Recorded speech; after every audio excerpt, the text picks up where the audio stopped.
Hello, my name is Lisa Vincent. This is my presentation on the Patient Protection and Affordable Care Act. This is for my Managed Care and Contractual Services class at Ashford University with Dr. T. Ray Ruffin.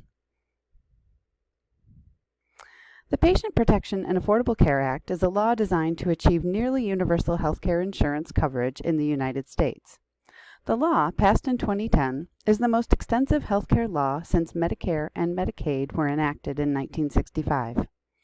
The Affordable Care Act increases the availability of coverage to many groups who have historically been uninsured, like lower income and younger people.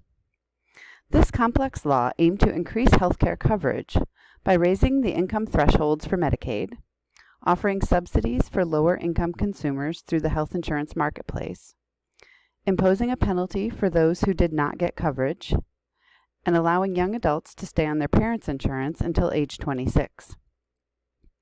The law also aimed to improve the quality of care by requiring all health insurance plans to cover 11 essential benefits,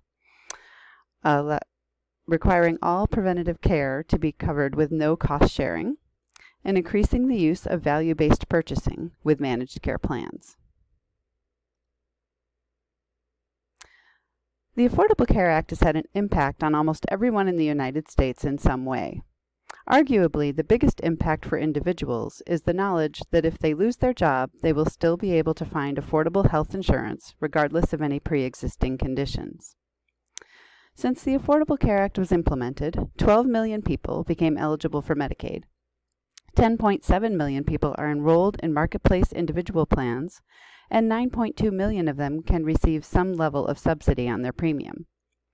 2.3 million young adults were able to stay on their parents' insurance until age 26, and preventive services are available with no cost sharing.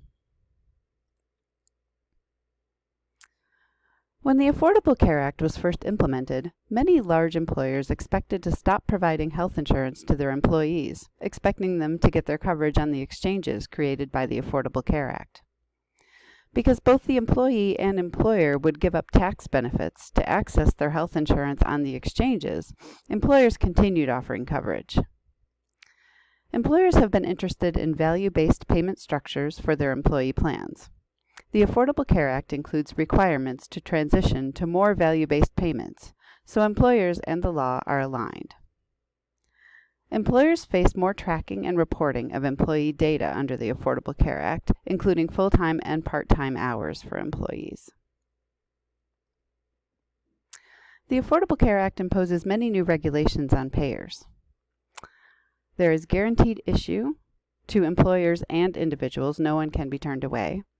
There are restrictions on premiums. They can be age-rated 3-to-1. Tobacco use can be rated 1.5-to-1. And 11 health essential benefits must be covered. Again, preventive care must be covered with no cost sharing.